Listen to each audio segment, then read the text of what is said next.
Assalamualaikum Ananda Soleh dan Soleha kelas 5 semuanya. Bertemu lagi dengan Ustazah. Apa kabar semuanya? Sehat? Alhamdulillah, luar biasa. Allahu Akbar. Apa itu keragaman sosial budaya? Keragaman sosial budaya adalah perbedaan dalam masyarakat yang berpengaruh terhadap cara hidup sehari-hari. Nah, keragaman sosial budaya banyak kita temui di lingkungan sekitar kita. Pernahkah kalian pergi ke pasar? Di pasar ini banyak terdapat penjual yang bermacam-macam. Sangat beragam penjual di pasar. Ada yang berjualan sayur, ada yang berjualan ikan, ada yang berjualan makanan pokok, dan lain-lain. Dalam keragaman tersebut, mereka saling berinteraksi. Manusia merupakan makhluk sosial yang saling berinteraksi. Dalam berinteraksi terdapat hubungan timbal balik. Nah, di pasar inilah proses jual beli merupakan salah satu contoh interaksi sosialnya. Keragaman sosial budaya tidak hanya ada di sekitar lingkungan kita, tetapi di Indonesia keragaman ini sangat banyak. Contohnya keragaman suku, keragaman bahasa, keragaman rumah adat, pakaian adat, senjata tradisional, makanan khas, upacara adat, kesenian, dan keragaman agama. Manfaat keragaman sosial budaya ini yaitu bisa menarik minat para wisatawan dalam negeri maupun luar negeri untuk berkunjung. Kemudian dapat mempererat persatuan dan kesatuan. Juga memperluas wawasan masyarakat tentang keragaman sosial budaya dan menjadi kekayaan budaya bangsa. Dengan adanya keragaman sosial budaya tersebut, meskipun berbeda satu sama lain, kita harus memiliki sikap toleransi kepada orang lain agar tercipta kerukunan dalam interaksi sosial sehari-hari. Seperti semboyan kita, yaitu Bhinneka Tunggal Ika. Berbeda-beda, tetapi tetap satu jua. Interaksi manusia terdiri dari dua, yaitu interaksi sosial dan interaksi manusia dengan lingkungan. Yang pertama, ada interaksi sosial.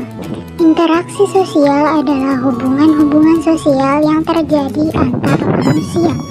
Terjadinya interaksi sosial disebabkan karena manusia merupakan makhluk sosial. Apa sih yang dimaksud dengan makhluk sosial? Makhluk sosial artinya manusia tidak dapat hidup sendiri dan selalu membutuhkan orang lain. Oleh karena itu, tanpa adanya interaksi sosial, tidak akan mungkin adanya kehidupan bersama.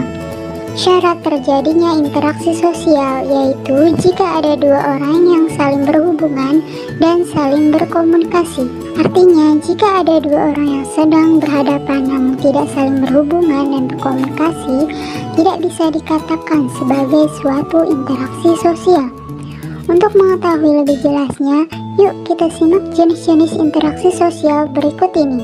Interaksi sosial terdiri dari interaksi antar individu, artinya interaksi satu orang dengan satu orang lainnya. Contohnya, saat kita bertegur sapa, berjabat tangan, dan seorang kasir yang sedang melayani pembelinya. Lalu ada interaksi individu dengan kelompok, artinya interaksi antara satu orang dengan banyak orang. Contohnya, guru yang sedang menyampaikan materi di depan murid-muridnya, seorang ustadz yang berceramah di hadapan jamaahnya, dan ada seorang tokoh masyarakat yang berpidato di depan khalayak umum. Kemudian, interaksi sosial antar kelompok, artinya interaksi kelompok dengan kelompok lain. Contohnya, dua tim sepak bola yang bertanding dan diskusi antar kelompok. Yang kedua, interaksi manusia dengan lingkungan. Interaksi antara manusia dan lingkungan merupakan proses saling mempengaruhi antara satu dan yang lainnya. Lingkungan alam terdiri atas komponen abiotik atau benda yang tak hidup dan komponen biotik atau disebut juga dengan benda hidup. Dalam lingkungan alam terjadi interaksi antara lingkungan abiotik dan biotik. Begitupun sebaliknya.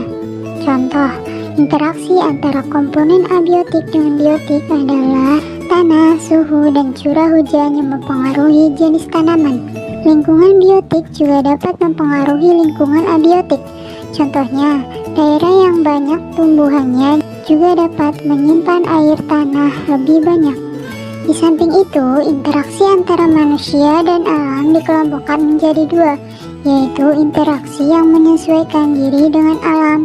Contohnya, manusia menyesuaikan waktu tanam dengan musim penghujan dan waktu untuk berlayar dengan keadaan cuaca, serta interaksi manusia yang mendominasi alam. Contohnya, melakukan hujan buatan untuk lahan yang kekeringan karena musim kemarau panjang.